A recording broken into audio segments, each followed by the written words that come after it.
Today on The Charge Up, we'll discuss football's blowout win on Saturday, volleyball's push towards the postseason, and Cameron Haley's return with Cam's Corner as he previews the 2019-2020 women's basketball season.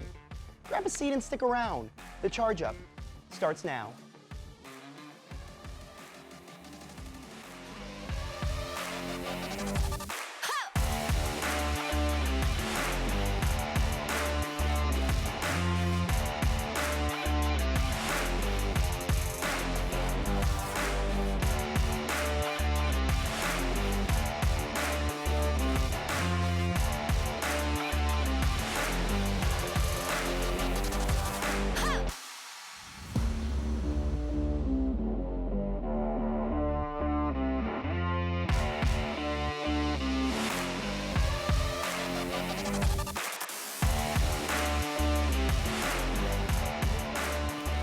Hello everyone, welcome into this week's edition of The Charge Up. I'm Gio Gomez, and with me as always is Deshae Andrews, and unfortunately Lindsay Miller couldn't make it this week. So to fill in is Coach Pinson's son, Zachary. What is up, man?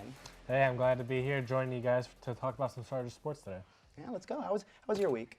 It was good. I'm still watching this football game, still watching us win, but it's okay. Oh, yeah, another dub. We'll get into bold predictions later. Again, I did good this time too, so, we'll see. Let's get on to sports.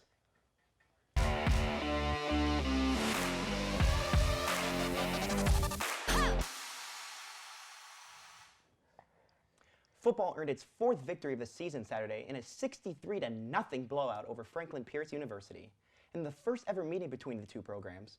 What did you see as the biggest factor in this game?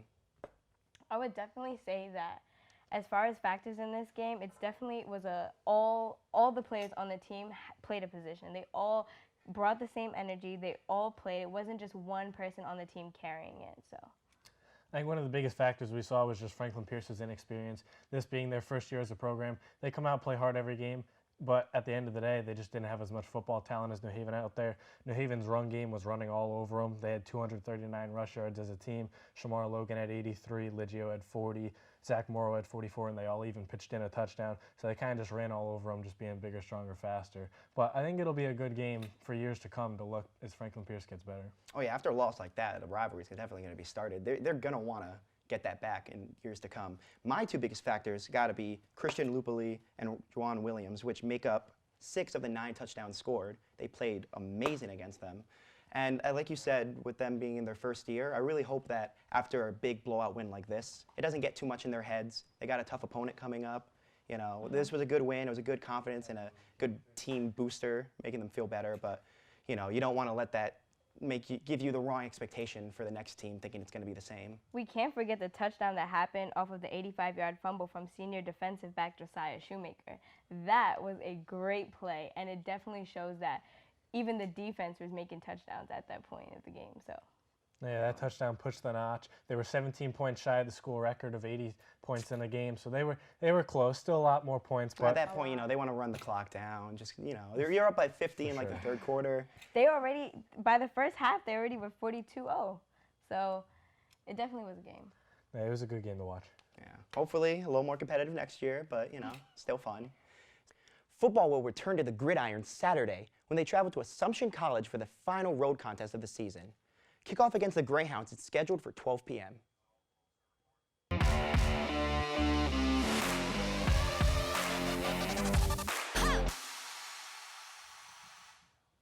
After dropping a match to St. Anselm College in straight sets Friday, volleyball bounced back with a victory over St. Michael's College, 3-0. With just 4 games left to play before the Northeast 10 Conference Championships, how can the Chargers make a final push for the top seed? Well, it was definitely a complete turnaround in those games. The numbers in the first games were so close, but they just weren't pulling all the way through. But then the second game, they kept a lead the whole time of 10 points or more. So they definitely picked up and were not happy with the first win and brought it back home for the second. I think for a push for the playoffs, they really just need to rely on their experience. They have Mallory Nowicki, Kelly Greathead, Cam Garden, and Angela Chan, who have all played in a lot of volleyball games for this program. And they even have Ruby Farah, who, although she's only a sophomore, she played all last year. So they have a lot of experience to help carry them into these playoffs. And they've already played well so far. So I think if they just keep it up and use that experience getting into the playoffs, it'll really show. And hopefully they can get this top seed. Yeah, and experience is great too, but not to mention their young players are really showing up and producing too. It's not just the older players. There's a lot of the entire team is really all working together and they're pushing it. And I think for the playoff push, they just need to keep doing what they're doing. They lost the first one, but after having a streak and really playing on fire for a while, you're going to have a little down game. But the fact that they bounced back that quick and won the second one decisively, I mean, that just shows that they're serious, and this playoff push is definitely going to happen.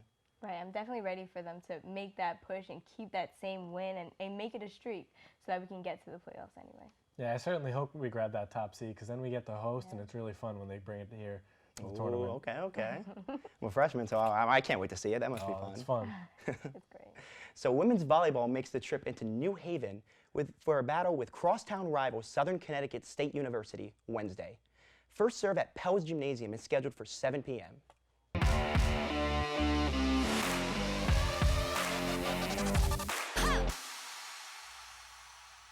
Women's basketball will kick off the new season this Saturday when they host the College of Staten Island at Charger Gymnasium. For a closer look at the 2019-2020 team, we turn to Cameron Haley in Cam's Corner. Thanks, Gio, and welcome back to Cam's Corner. The cold weather is back in New England, and with it comes another year of Chargers basketball. Under the directions of second-year head coach Debbie Buff, the New Haven women's basketball team adds 5 freshmen to a team that turned heads last season, making it all the way to the conference semifinals. With the departure of 4 seniors, including all-conference honoree Alexandria Kerr, the Chargers will look for leaders to emerge of a team comprised of 7 underclassmen. The Chargers will open the year with a major home court advantage, with 6 of their first 7 games taking place at the Chargers Gymnasium, and have a chance to go into finals break atop the Northeast 10 conference standings. New Haven was picked to finish 3rd in the Southwest Division this season, but after being selected to finish last in the division last year, it appears that the Chargers will use the ranking as motivation to shock teams across the NE10. The team will open play Saturday when they host the College of Staten Island at Charger Gym. Tip-off is scheduled for 5:30. That's all for Cam's Corner, and back to you.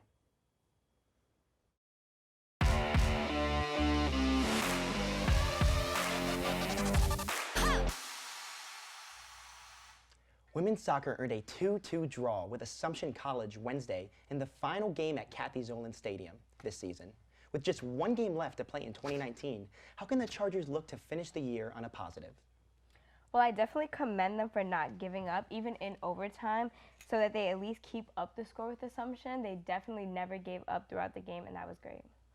I think to end the note on a positive, they're going to have to keep feeding Peduzzi and Roth. As we saw last game, both Jenna Peduzzi and Samantha Roth each had a goal for the Chargers, and those have really been their offensive factors this year. And if they want to get that win to end the season on a high note, they're going to have to feed them and just kind of limit the shots taken at Paige Davis. She's done a great job in goal, but she gets a lot of shots taken at her. So if they can limit those, I think they'll have a good chance at winning the game. And also, just don't let this win or this loss. Well, it wasn't a loss; it was a draw. But don't let that get to them. A draw at your last game at home is it's devastating sometimes. Especially when you feel like you should have won that game. They were doing pretty well, and they couldn't close it out.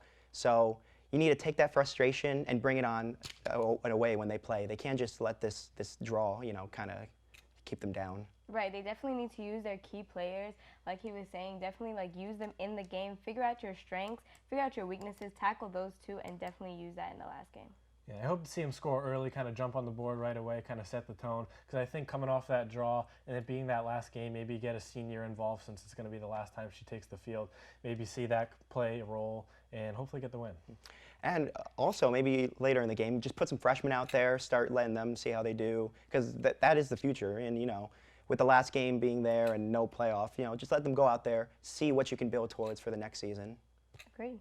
So women's soccer will close the 2019 season Tuesday at the College of St. Rose. Kickoff in Albany is scheduled for 6 p.m.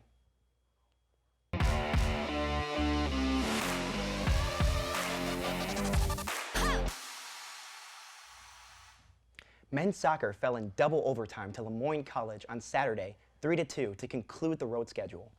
The Chargers will close the first season under head coach Brian Quinn this week.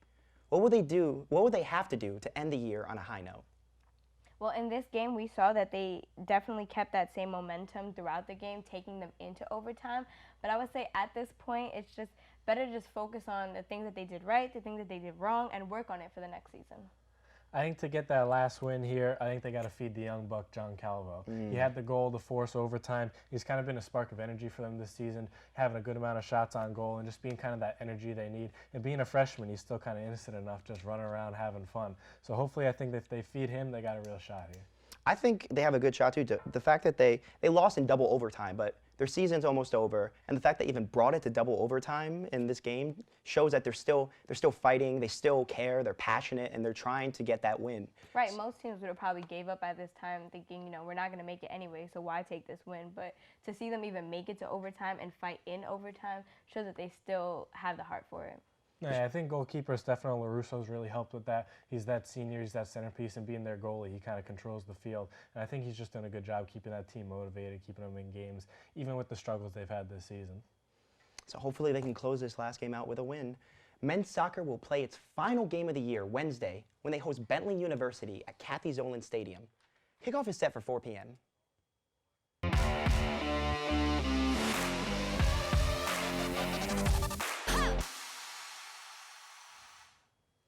Field hockey fell to Bentley University 3-0 at home in the regular season finale on Friday. With the loss, the Chargers were eliminated from playoff contention. Despite falling to the Falcons, the team earned a record 5 wins in 2019 in just the third year of the program's existence. What do you see as the biggest takeaway from this season? Even though they didn't score any points in this game, I would definitely say their biggest takeaway this season is the milestones that they have. They've won back-to-back games, which haven't been done in history for this team. So I think they should just take the milestones and just keep on and then prepare for the next season. Yeah, I think they should just take away the fact that they all just got another year of experience. They got another year playing college field hockey, and that was big for them. And I mean, they had a lot of shots in that Bentley game. In the third quarter, they had a lot of shots on goal. I thought they were going to pull it off there. And I think what they can look forward to is that they bring back goalkeeper Natalie Shaker. She's been a rock for them back there. She's been fantastic. And I think bringing her back is really going to help that team. And like you were saying with the first, I think that's a big thing. Like, they need to take that away, you know? They had the first five victories, the first back-to-back wins, first 4 goals in one game, and first shutout win with 1-0 over Southern. So, you know, they're a new team. They're like an expansion team. Expansion teams don't just suddenly become great. It takes time. It takes rebuild. But the fact that you can see the progress being made. They're showing great effort. So, you know, hopefully this is a good foundation, and just from here to next year, they can make an even bigger jump and maybe even make a playoff push. For sure, and I mean, it's kind of Coach Lakin's almost second year. It's the third year of the program, but a lot of the girls from that first year team didn't continue. So this is her second year with this group of girls. They did a great job making that push, and they did a really good job this year. So this season ended, you know, not as they wanted to. I think they really do have a good chance next year to make some waves and, you know, do something big. So field hockey will look to build on their success this season when they return to the field in the fall of 2020.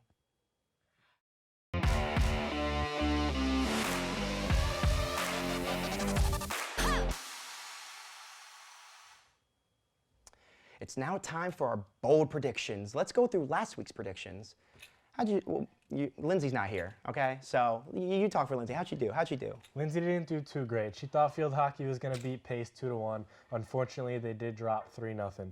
They really struggled there in the first half. They gave up 2 goals early in the first quarter, and they didn't even get a shot off until the second half. So she was a little off the mark with that one.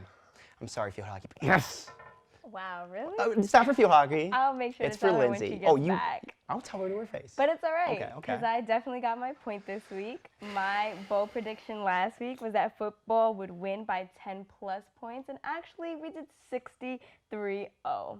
So I'm going to take that win. I'm going to take it very proudly. But how about you? I mean, it was a real bold prediction. It was a first-year team, but, you know, okay, whatever. My bold prediction was that volleyball would win, and I just said they'd win. So technically, I'm right. So I got one. We got one. But did you specify what game? Because then technically you would be wrong, no? No, but I didn't, though. So that's how I got it. Okay. So you know what? I'm It gonna. was a safe prediction. It was a little safe. Your predict was safe too. No, not really. You know what? No, let's move on. What are you picking this week? This week I'm going to go with football again. Okay. But I'm going to say that they're going to win against Assumption 27-21. I have faith in our team, well, in the Chargers, and it's going to be great. Oh, it's your team. It's the Chargers. Okay. What about you? What's your pick? So on behalf of Lindsay this week, we think that women's basketball is going to have a 14-point win on Saturday, and that Cam DeBose is going to drop 20 points. That's what we got for this week. Wow, bold prediction. Wow, okay. And I'm just going to... Your safe prediction? My safe prediction. Oh, I'm glad you said that. I'm going to predict both soccer teams are going to get a win. They just came off of 2 rough losses, very close, very competitive. They want to close out the season strong. So I'm predicting that both men and women's soccer will win their games. I'll say that's bold. See, okay, thank you. Thank you. You Okay. put some respect on my name. On your prediction. On my prediction, yeah, okay. That's a wrap on the show for this week. Check out NewHavenChargers.com for the most up-to-date information on your favorite teams. And for all your on-campus news, log on to ChargerBulletin.com. I'm Zach Vincent. I'm Dejanay Andrews. And I'm Gio Gomez, and we'll see you next week on The Charge Up.